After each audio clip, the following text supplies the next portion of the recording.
What do you got for me? What's wrong with you people? I got nothing for you. What's wrong?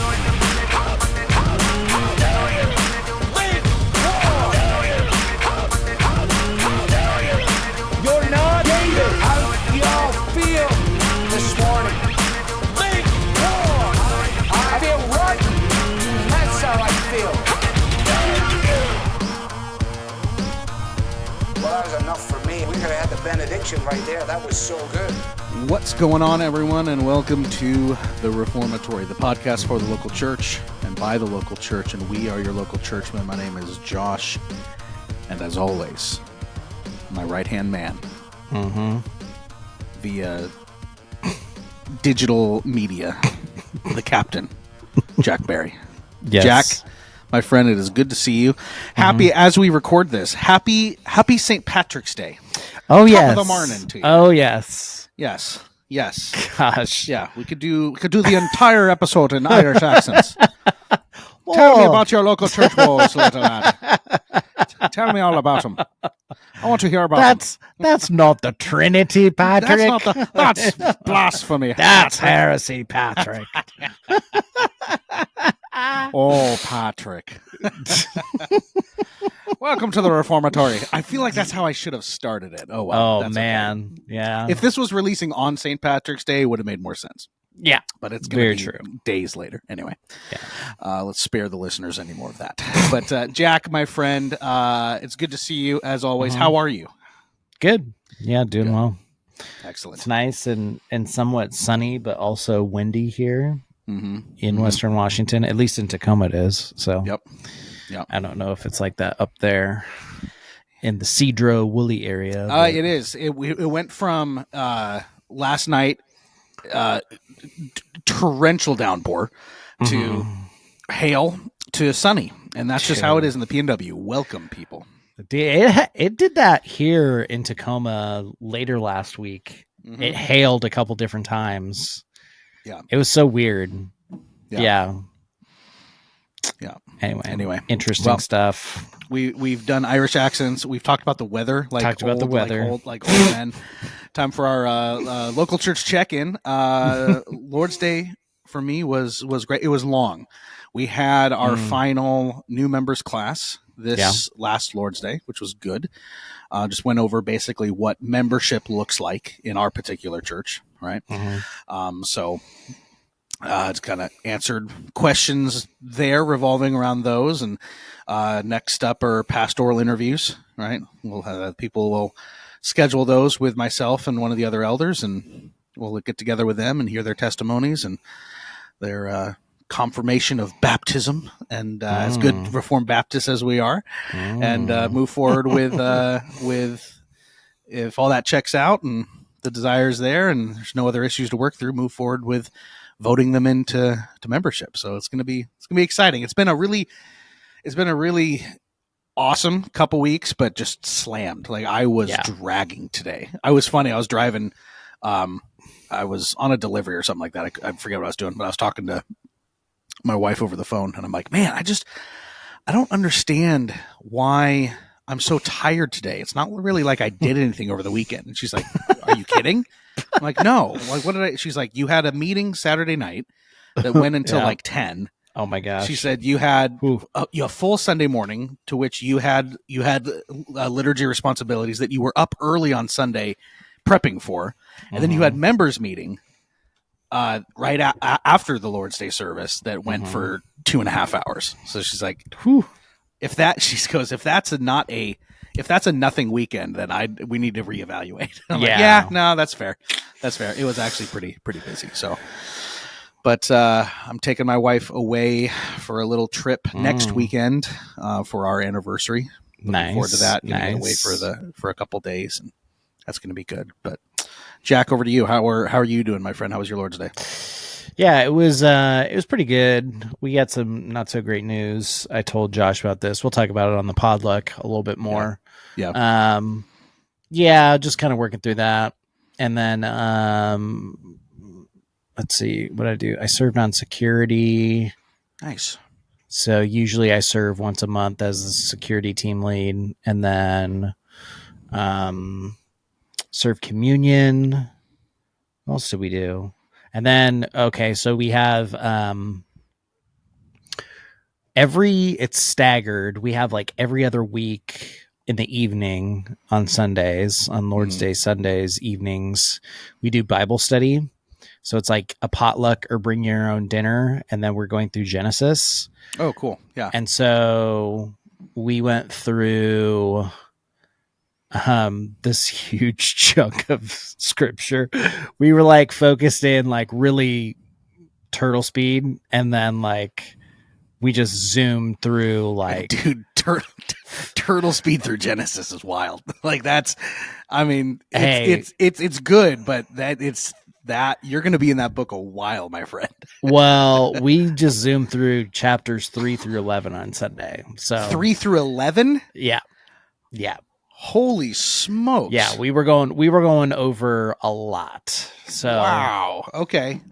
Yeah. But you made up for it there. Good gracious. But honestly, like if you look at it, it kind of like you can look at chapters 3 through 11 as like the fallout of like the initial like falling away from the Lord in how sin creeps in and just destroys, and then basically the fallout of sin is basically the rest all the way up to 11. And then you see even Babel as well too. And then you get into Abraham. Yeah. Well, and that's true. And I guess I kind of forgot like chapters 6 through, I'm scrolling right now, 6 through 10. Yeah. At least 6 through 10 is like the story of Noah.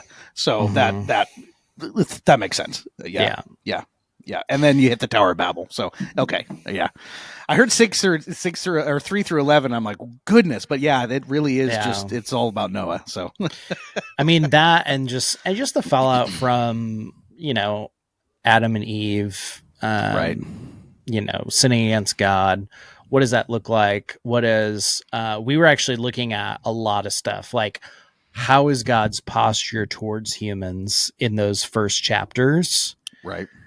And it's interesting how God interacts with humans that way, of like not a lot of providing for necessarily, but a lot of protecting. Sure. Because of the curses that he doles out in chapter 3. So, but then also like an interesting like way in which the garden is coming back up, even in Noah's story. Like he's kind of like there's like this decreation in the flood, and then there's a recreation after Noah. Yeah. And stuff along those lines. And then we went through like the Table of Nations and talked about that and got all nerdy into it that way. Yeah. If there's anything specific. Also, like pretty interesting to go over those people again and how Noah curses Ham, right? But he blesses Japheth, right? And his other brother, I can't remember his name now. Oh my gosh, Ham, Japheth, and Shem. Is it? Yeah. Shem. So it's really cool to kind of like trace those, because Ham's like lineage is like Canaanites. Right. Basically, all the enemies of Israel are like Ham's descendants, and like Japheth has like a bunch of, I think it's like coastal people or something along those lines. And then I think it's Shem has basically the descendants that'll become the Israelites. Israel. Yep. Yeah. So Abraham stuff. So anyway, super interesting stuff, especially like looking at it from 30,000 foot perspective, right? Sometimes, and like bigger, broader themes that are going on that are kind of carrying you through. So, but it's really fun to have that when you're like in fellowship with one another. And for sure. Yeah. It was funny. Like one of the things that came up in our new members class is one of the individuals there asked us, do we go through Old Testament books just like we do New Testament books in preaching, right? And obviously the answer is yes, of course, right? But it brought up a really interesting discussion and a great learning or teaching opportunity of talking about the importance of interpreting and viewing the Old Testament through the lens of the New, right? And not the other way around, because you see those promises and those covenants pointing towards something, right? And if you don't have a correct understanding of where those covenants are coming from, right, then you're not going to interpret them or view them or read them, or excuse me, where those covenants are going, like what they are pointing to, you're not going to read them correctly, right? And obviously it brings up the discussion between covenantal theology and dispensationalism, and how dispensationalism, obviously there's faithful brothers within the dispensational understanding of Scripture, but we would disagree on how they interpret Scripture, because it really is somewhat of an opposite, in that there is more so an interpretation of the New Testament through the Old, right? And you end up getting, in my opinion, and any,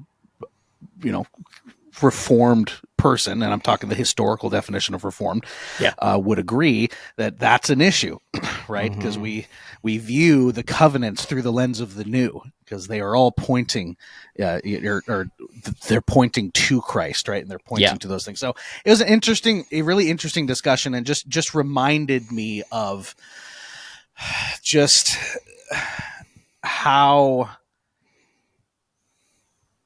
I guess, just the importance of shepherding individuals without making assumptions as to like where they are spiritually, right? Because I think for some people that understanding is just like, oh yeah, no, that's just exactly what you do, right?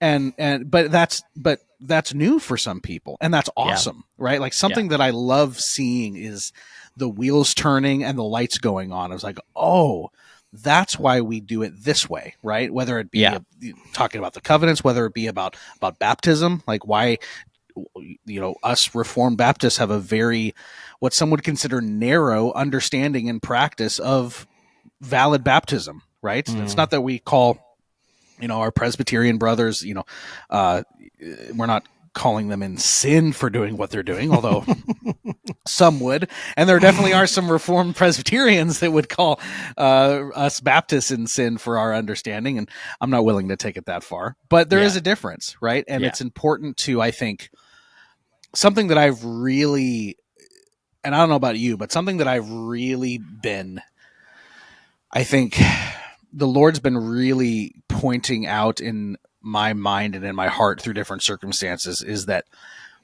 yes, we're called to have obviously grace in differences. Of course you need to, but especially when it comes to personal conviction and when it comes to leading a church, you have to land somewhere, right? Yeah. Like, you really do. Like when it comes down to your practice and what you're going to teach, what you're going to believe, it is important that we land somewhere. And I think that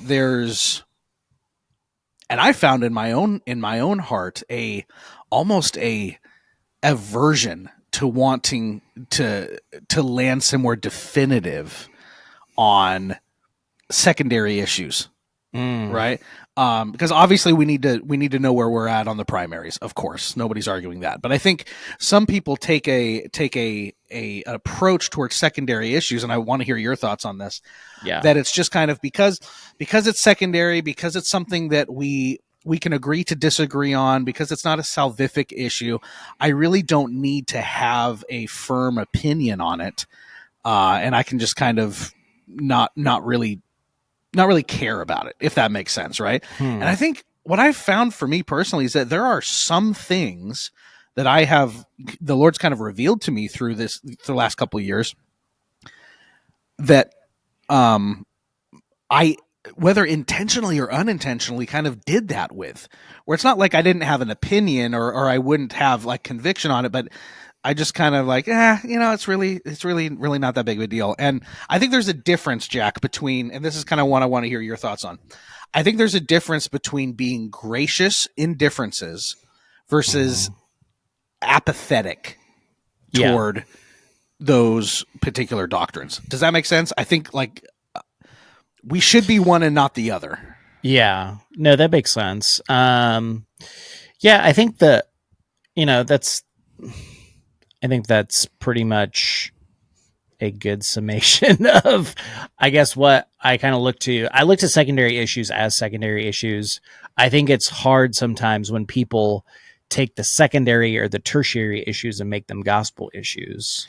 100%. And I think that because I've been in a lot of situations and environments where that was the case, it created almost a pendulum effect that, well, I'm really just not gonna make it a deal at all. When it's still doctrinal issues. They're still important to talk about, and you got to land somewhere. But no, it's true. The graciousness that you have in those differences is more so than you would in the primaries. Yeah, and I would say even language regarding those differences too. So I think it's in the council or the canons of Dort when it addresses the Arminians and talks about them. I think it says that they are in error. I don't think now whoever's listening who's real reformed, I guess. Reformed TM. Yeah. The real ones can check me on that. But I think that the language that they use in the canons of Dort is we think that they are in error. I think there is a big difference when saying I think that you are in error with that versus I think you are a heretic, or I think that you're not faithful to the gospel, or XYZ, right? Sure. So I think language has an important part to play in how you talk about secondary issues. Like I'm not going to call people who practice infant baptism heretics. I would use language like, I think they're in error. Yes. And I think that's like very somewhat gracious, but also showing that I disagree with them. Right.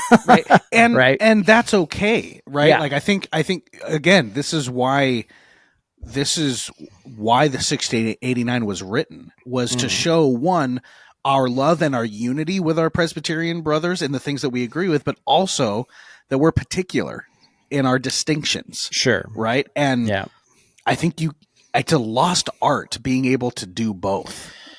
Yeah, and I think too, when the 1689 was ratified in 1689, when it was written in like 1677, I mean, you're really talking about two classifications of Baptists at that time.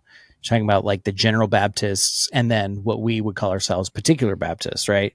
So we lean into the more monergistic views of God in salvation, right? So we lean in on the Calvinism part versus more of the, I don't know if I could say free willish part, a free libertarian will part, but I think general Baptists were more like leaning definitely towards more of a synergistic understanding of salvation. Yeah.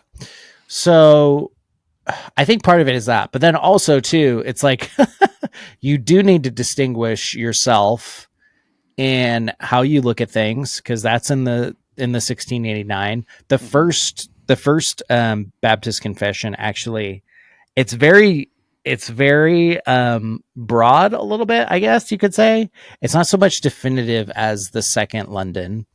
So the first London is a little bit more kind of just putting your feet into the water, saying this is what we believe. The second London is actually like going in deeper and kind of like parsing those things out a little bit more and giving more explanation.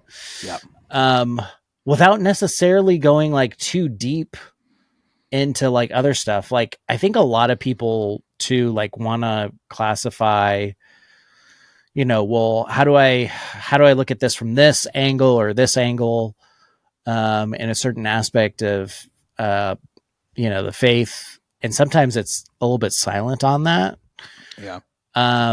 Where that's what I would say, that's where scripture comes into play. Like really the confession is there to basically join you in unity. What we're agreeing to, scripture is telling us, and how we're kind of living that out. But yeah, I mean, the confessions are interesting because I look at some things in like the Westminster too that it's like, oh, that's actually like a really good explanation of that. Yeah, for sure. The Westminster goes deep into stuff. Yeah. On some levels, right? Yep. And the 1689 doesn't necessarily do that. But I'm wondering as well too, sometimes those confessions are a product of their time and where they're at. And I know like right when, you know, the first and second London Baptist Confessions of Faith were penned and edited and created, like you had a very much state government that was coming down hard, Sure. that was looking to enforce were they still Roman Catholic at that time, or that they already switched to Anglican? I think they were still semi-Roman Catholic and figuring out the whole Anglican thing. And I think James Renihan wrote it's a 2-volume series of kind of his commentary through the first and the second London that he released. I think the first one was released a little bit ago. The second one just came out last year, I believe. So listeners, if you want to dive more into the first London Confession and second London that Jack and I subscribe to, go pick up James Renihan's books on those, because they're solid. They're thick, but they're solid. Yeah, it's just it's an interesting. I know he does more of the exposition of the confession, which I think is important, and I think he weaves in some historical stuff in there too. But yeah, I mean, Baptists cannot practice their faith like we do here in America. So if you were found in a particular Baptist church, like back in, what would that be? The 17th century, 1600s, in kind of London area, like you would probably be thrown in jail and more likely than not threatened to be like burned at the stake or killed because of what you were doing. And I think like they hated us Baptists. Yeah. So I don't know. Maybe it's because like we have that perspective. Yeah. That we're just like, I at least I do. It's like, I'm not willing to take a certain issue to like heresy grounds all the time or directly go there. Sure. Yeah. I think it's important when we talk about a huge thing that people will talk about is the differences in men and women and their roles in the church and at home, right? That's a huge topic. That's a really big topic. It really is. And if you land one way or the other on that, either I don't know what to say. So I would say more of the middle ground is going to be complementarian, egalitarian. Well, and then you have the extremes to the left and the right. Right. Yeah. Well, especially these days where you have full-blown egalitarianism on one side, and then on the other side, it's turned into not even complementarianism, but patriarchy. Right. And both are, I think, harsh misunderstandings and diversions from Scripture. Right. And I know there's a lot of debate these days on whether we can still use the term complementarian and all that stuff. I honestly don't care. I still use it because I think it's the best way to show that the roles complement each other. Like it's in the title, right? But yeah, I mean, that's one, like even in those there's different opinions, right? Different places that you can land in Scripture, and that's just one example. And you're going to have disagreement, right? So I'm not going to say that a pastor that's egalitarian in his understanding is going to hell or is not a Christian. I think he's massively wrong in his interpretation, but I still believe that I'm going to see egalitarians in heaven. Right. Yeah. Now, they're not going to be egalitarian, but they'll be there. Right. Yeah. Sorry. Bad joke. But that being said, I could not serve with an egalitarian or in an egalitarian church because you got to land somewhere. Well, Right. that's going back to like our Baptist distinctions of the liberty of the conscience, right? Right. Like you're Yeah. not like we're not going to drive each other into a situation to where we're violating that Yeah. liberty of conscience, right? Right. I think that's the big thing too. If there's anything, you know, if there's anything that I think that's important as far as like distinctives when we talk about like particular Baptists, I think that's one's a huge one to deal with because I feel like the last 5 years, it's always come back to that. Like you either always have to enforce it this way, Mm-hmm. and it's just like, wait. Are we not operating out of like liberty of the conscience here to a certain Yep. degree? And yes, like you can like as a church, I think it's important that church elders make decisions and lead the church well, right?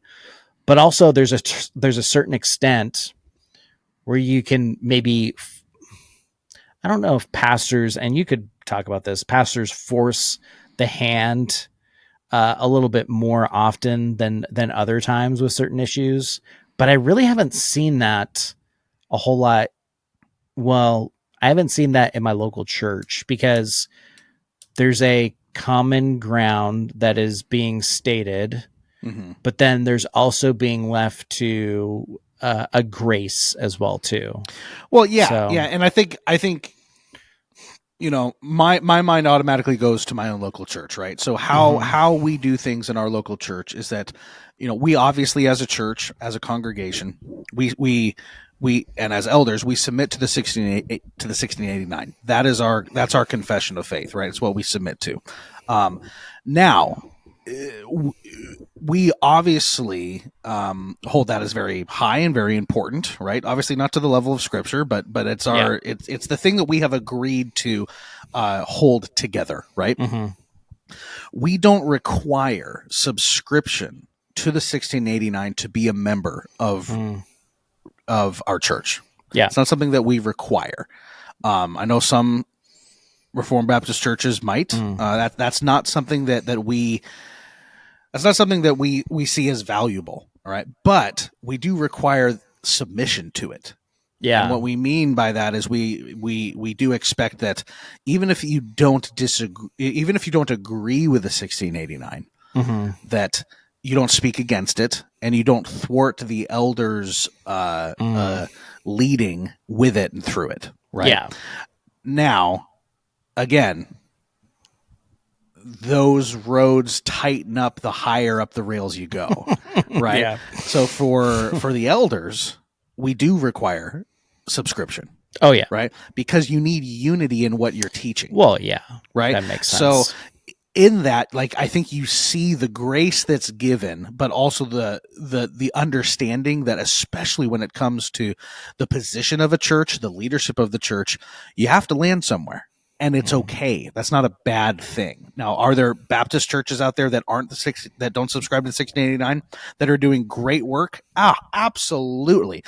Do I think that in order to be a good and biblical church, subscription to the 1689 is required? No, of course not. I think confessionalism helps, and I'm personally convicted that it's one of the best routes to go.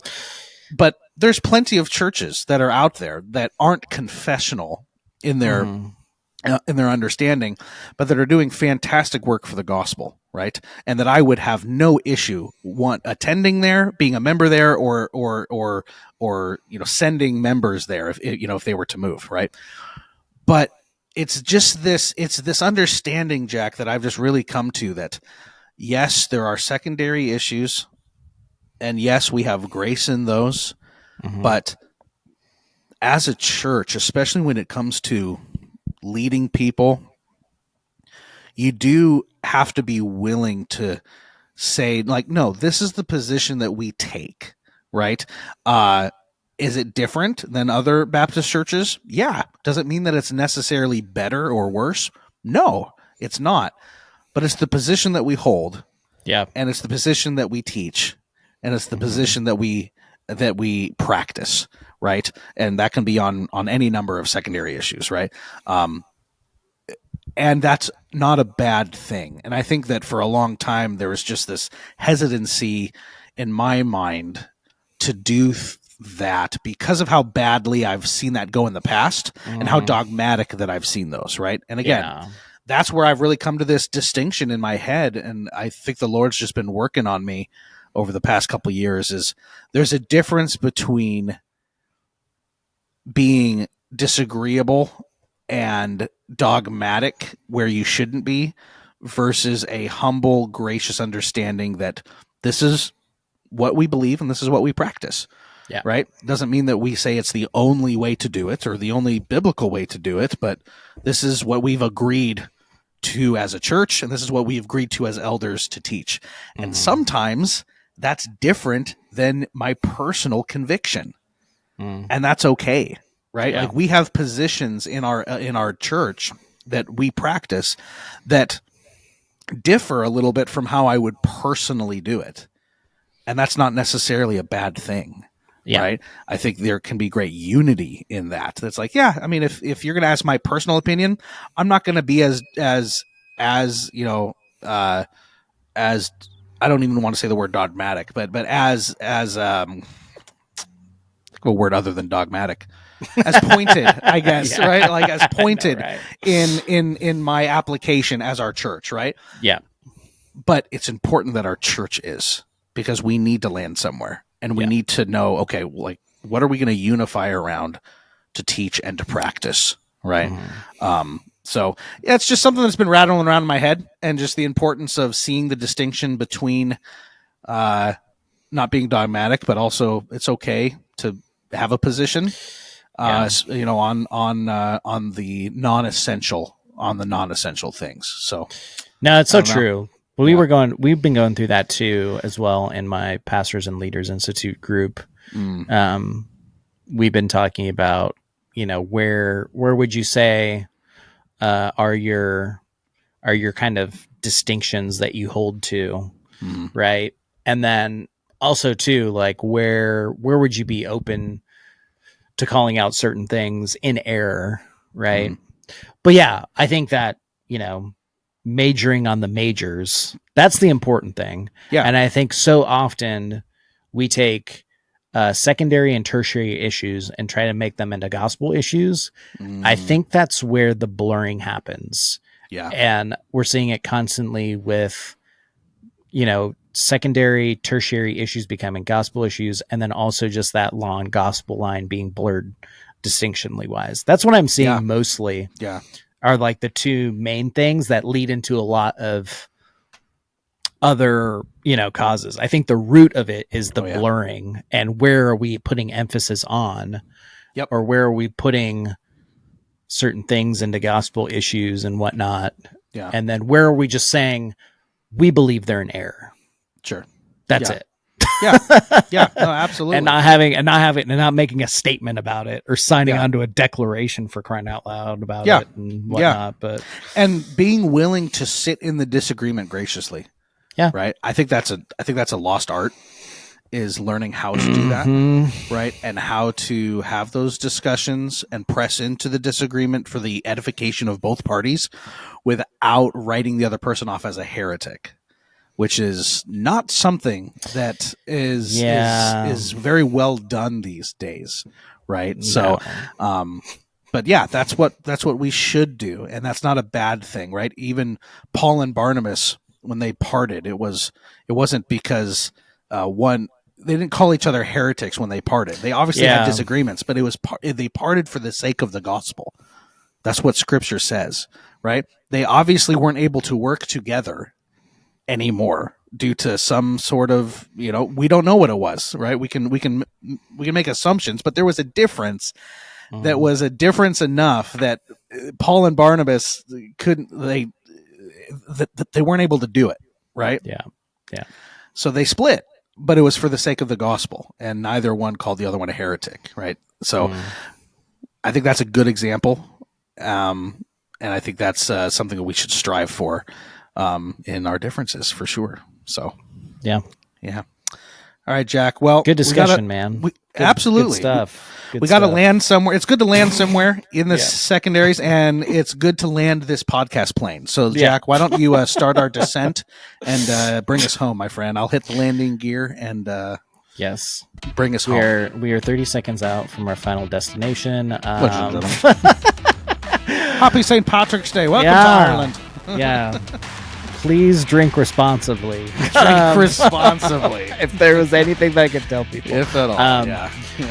If you appreciate Josh and I's focus on unity within local churches and also the place that you're at in a city or in a town, and if you have local churches there, and a focus on the local church, you can follow us more.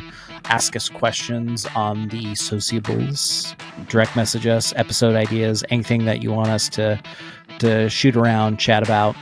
You can find us there on the metaverse, the Facebook, if you will, the Instagram, goes well with chocolate or marshmallow, and the always interesting world that is the sociable, formerly known as Twitter X, if you will. You can find us at the tag at Reformatory Pod on all of those sociable outlets. Josh, you can tell our lovely people how they might find us on different outlets and support us further. That's right. Well, if you want to watch this podcast as well as listen to it, you can head on over to the YouTubes. We have a YouTube channel. Like, comment, subscribe, hit the little bell for notifications, as the kids say. We'd really appreciate it. Like this podcast and rate this podcast on Apple and Spotify. That helps us. Maybe write us a little review. That'd be really cool. You can click on the link in the description of this episode. It's going to take you to a little mom and pop shop, that little tiny pop-up store called Amazon.com. And through Amazon, we sell shirts and merchandise that you can support the Reformatory that way and get some really cool Reformed designs. We're really proud of them. We like them. More on the way. Last but not least, we have a Patreon for $5 a month. All of the goodness of the Patreon could be yours. Jack and I are going from here. We're leaving the tarmac. We're walking across to the airport lounge, and we're going to record some Patreon episodes for our people. And they may or may not all be in Irish accents. We're not sure. We're not sure what's happening. I'm going to head over to the Patreon and talk about what legendary band I am going to see in August with some of the young men from our church. But you're going to have to head over to Patreon to hear about that. So for $5 a month, a $5 holla, you too could become a Patreon supporter. And our pledge to you is, if you do so, that your name shall be hallowed. Hallowed, sir. Hallowed. Hallowed through the halls of the podcast. That is our pledge to you. We thank you all for listening, and we will catch you on the next step of the Reformatory.